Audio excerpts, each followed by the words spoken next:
annoncé à l'entame de cette édition, nous recevons ce soir comme invité du journal le président de l'organe de régulation et de gestion du pèlerinage, Idriss Dokoni Adikan. Monsieur le Président, une fois de plus, bonsoir. Bonsoir, madame. Merci d'avoir accepté notre invitation. Alors, le Hajj 2025 vient de s'achever, les pèlerins sont rentrés. Est-ce qu'on peut parler, vous pouvez nous parler du bilan de ce Hajj 2025? Je voudrais tout d'abord vous remercier pour cette invitation. Comme vous l'avez dit, le bilan pour nous, pour tous ceux qui étaient présents au Hajj 2025 était sincèrement positif. Parce que nous avons pris les Hajj très en retard et des efforts ont été consentis par tous les membres de l'ORGEP. Et avec l'appui effectivement des autorités, nous avons pu respecter les délais, non seulement d'envoyer nos pèlerins, mais les mettre aussi dans les meilleures conditions possibles, que ce soit à l'aller avec le transport international, que ce soit à l'arrivée à Médine.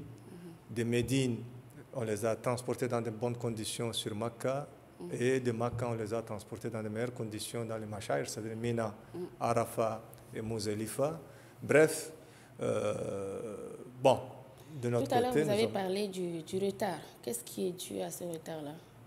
Le retard est dû du fait que le Tchad s'est inscrit très tardivement au Hajj, parce que le ministère du Hajj de la Oumra de l'Arabie Saoudite, chaque année, lance le Hajj en mettant des deadlines.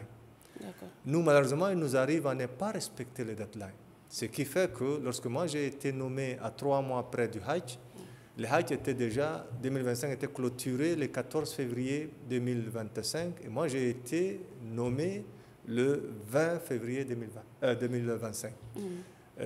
C'est pour vous dire que le Tchad n'était pas inscrit. Raison pour laquelle vous avez entamé très tôt cette année les préparatifs du Hajj 2026. C'est une des raisons, parce que pour la simple raison que, comme vous le savez, déjà en juin, plus précisément le 12 juin, parce que Arafat était le 6 juin, 6 jours aussitôt la clôture du Hajj 2025, le ministère du Hajj a tout de suite lancé des invitations pour la relance du Hajj 2026. Nous avons pris part, pendant qu'on était là-bas, à la rencontre avec le ministère du Hajj.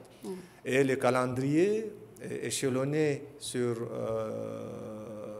l'année pour le Hajj 2026 nous a été déjà partagé à l'occasion de cette rencontre avec le ministère du Hajj, d'où, effectivement, nous devons forcément respecter ces deadlines. Et les inscriptions ont déjà commencé ou bien c'est... Nous avons déjà lancé le Hajj 2026. On a fait un communiqué, le Hajj 2026 sera lancé précisément le 15 septembre. Pour la simple raison que, fort de l'expérience de l'année dernière, où malheureusement nous n'avons pas pu faire voyager à peu près 1500 pèlerins qui étaient venus en retard. Et c'est l'une des raisons d'ailleurs qui font que nous avons dit on donne maintenant 6 mois à tous les pèlerins pour que d'ici les 6 mois, si la personne a vraiment envie de faire le Hajj, il y a vraiment du temps pour se préparer. Et au plus tard, le 28 février, nous allons clôturer le Hajj. Comme ça nous laisse pratiquement 2 mois pour préparer sur place. Parce que c'est tout un processus. Voilà, comme vous le dites, c'est tout un processus. Est-ce que vous avez déjà mis en place un comité chargé d'encadrer justement les futurs pèlerins, que ce soit ici, sur place, au Tchad ou en Arabie Saoudite? Vous savez, contrairement à ce que les gens pensent, c'est toute une organisation qui est derrière. Parce que vous imaginez, même 10 personnes pour les encadrer, c'est un problème. On parle ici, l'année dernière c'était 6500 pèlerins. Nous voulons inscrire cette année 8500 pèlerins parce que c'est le quota dédié au Tchad. Et dans les principes que nous avons mis en place, parce que nous avons mis en place des équipes d'encadrement, que ce soit le mourchidine, c'est-à-dire le prédicateur, que ce soit dans le domaine de la santé, dans le domaine de la sécurité, parce que par vol, nous avons fait de sorte que sur chaque vol, il y a un chef de vol. Et nous avons réparti les pèlerins en sections de 50 bonhommes.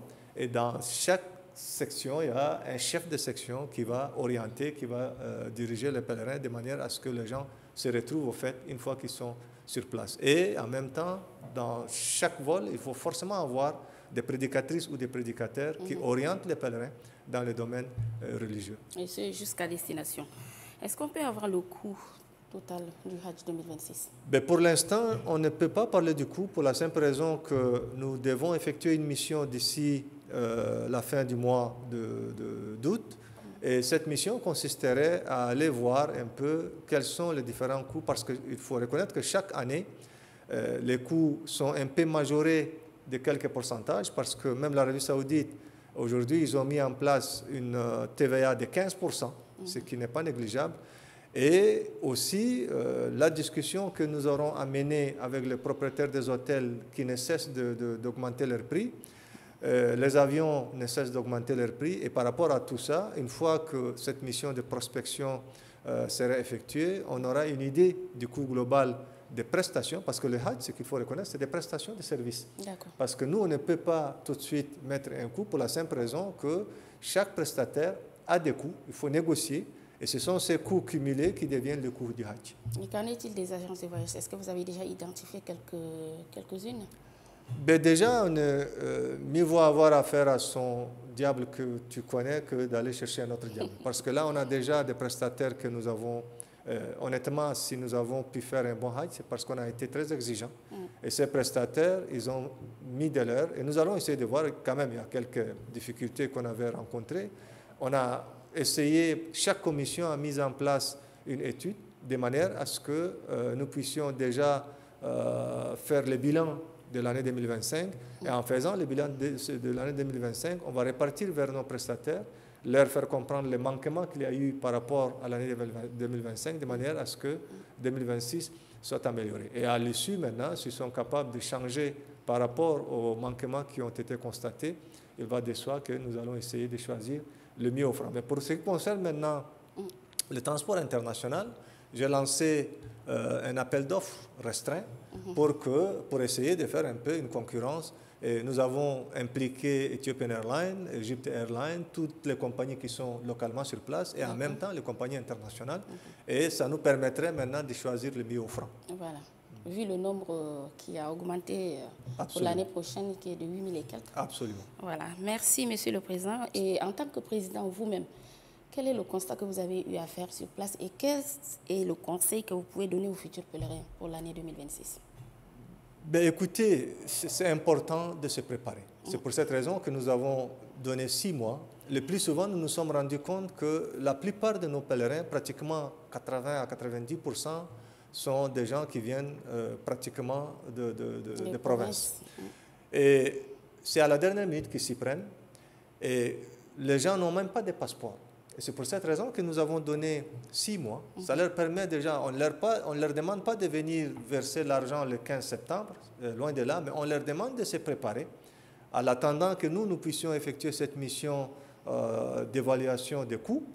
Mais entre-temps, il faudrait bien que les pèlerins, le seul conseil que je leur donne, c'est déjà d'avoir un passeport. Ça, c'est le plus important.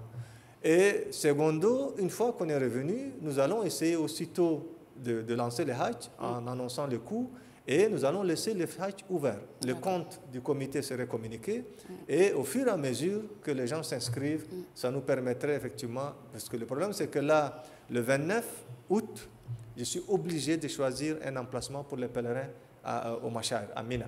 Et ça, c'est l'endroit le plus difficile à cerner. Et c'est pourquoi moi, je pense que commencer tôt, c'est une raison de plus. Deuxièmement, ça permet maintenant à ce que nous puissions, grignoter sur nos 8500 quotas qui n'ont jamais été, mais malheureusement, à chaque fois, on reste dans les 6500, pendant qu'il y a des pèlerins qui voulaient bien effectuer cette mission.